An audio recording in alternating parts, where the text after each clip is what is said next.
Hi, this is Diana coming to you with a Bright Knowledge Instant. Bright Knowledge Instants are short tutorials that give you one thing you can do right now to move ahead in your creativity. So today I want to talk about motivation. Motivation is a huge topic for creatives, often in the frame of not having enough motivation. And I can really understand why, because the way that we usually learn about motivation is something that backfires almost instantly. And that is because we base our motivation on external factors or external expectations that don't really have anything to do with our true heart's calling. Our true heart's calling is where the true motivation lies, and that is a resource that actually never runs out. So I want to show you ways to access what your real heart's calling is today. So while it can be really exciting to create a to-do list, oftentimes by around day 4 or 5, that to-do list looks like a drag. It looks oppressive. And the next thing you know, we find reasons why there's something wrong with it. It's not perfect. It's not the right vibe today. And that really kills our motivation. And then on top of it, we start feeling bad about ourselves for not following through on this to-do list. But the problem is a to-do list is really just a list of instructions. It is not anything to do with your true calling regarding your art. And that is where your true motivation comes from. So let's find out how to get to the heart of that true motivation. So this is going to be a very short tutorial. If you can, I'd love you to get a pen or paper or immediately write on your computer, laptop, device right after this tutorial so that you can get the most out of it. So for all great creatives, they work from the inside out.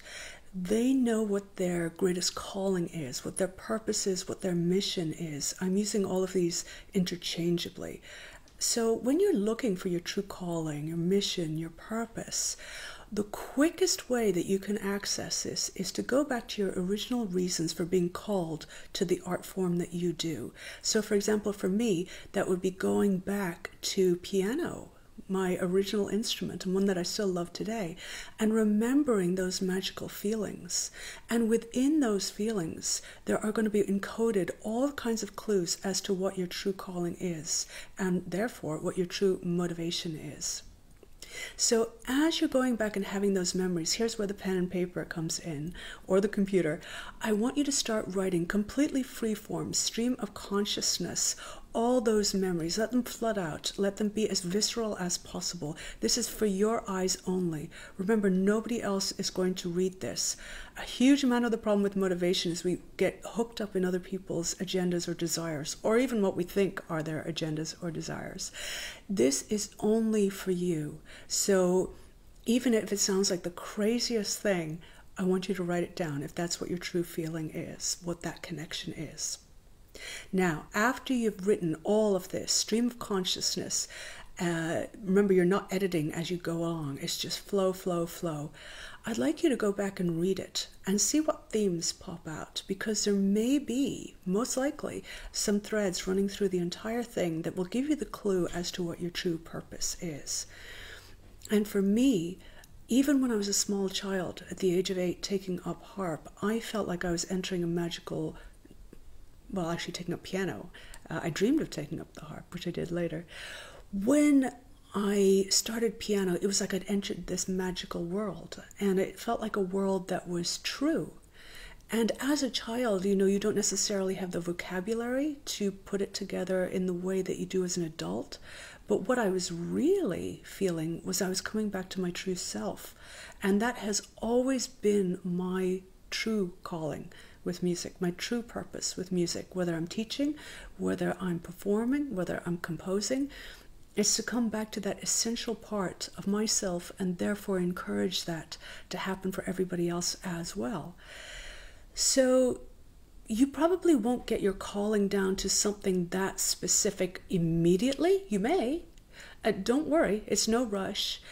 What you want to do, though, is start boiling it down to where it's almost like a mantra for you. It's a mission statement. It is perhaps a prayer.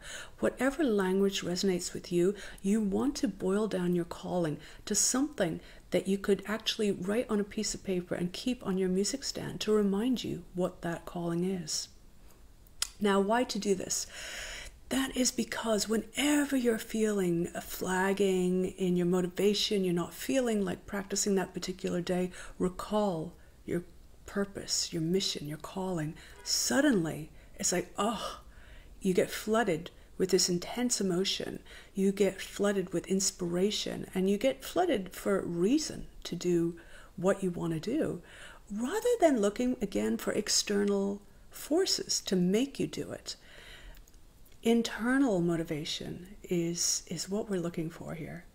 So that's my recommendation for you today, that when you are feeling like you need more motivation, and this is something you could do on a daily basis to just maintain your motivation, recall your purpose. And how to do that? Well, remember your original reasons for coming to music. Write them down, stream of consciousness, unedited, for your eyes only. I can't emphasize this enough, because that's where you're going to find the gold. Then look at what you've written and start seeing the themes emerge, and you're going to find something beautiful. I take it as an article of faith that when you come back to yourself and your true motivations, your true calling, is a beautiful thing. So check that out. Do it now. Maybe give yourself a quick time limit of 15 minutes or so just to get started so you don't feel overwhelmed, and take it from there. And I hope you get so much out of it. Bye.